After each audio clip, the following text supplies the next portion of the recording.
n'ịkwalite ọnọdụ obibi ndụ kwụ chịm na adịmọcha n'etiti ụmụ nwanyị ụmụ agbọghọbịa aka na-eto eto dịka esi wee chepụta ya site n'aka nwunye aka na-achị Anambra steeti Dr. Nonye Soludo, tinyere ịkwalite ọba pad n'ụlọ akwụkwọ sekọndịrị dịgasị iche iche na steeti a dum iji kwalite adịmọcha onwe n'etiti ụmụ agbọghọbịa na-eto eto.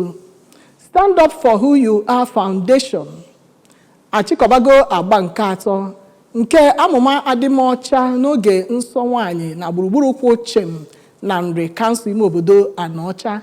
Onye nta akụkọ anyị Ngozi Obileri wetara anyị akụkọ a n'uju ka anyị sonyere.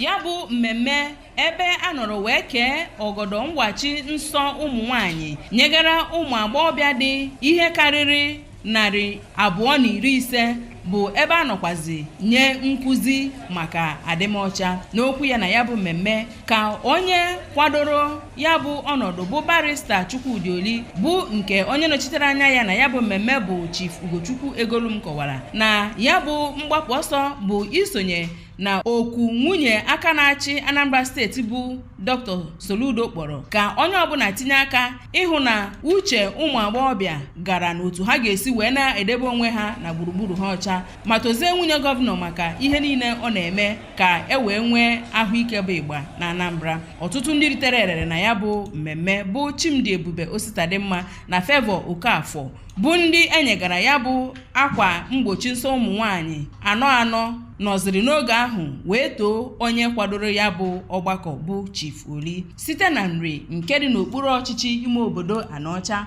Abụ m Ngozi Obileri.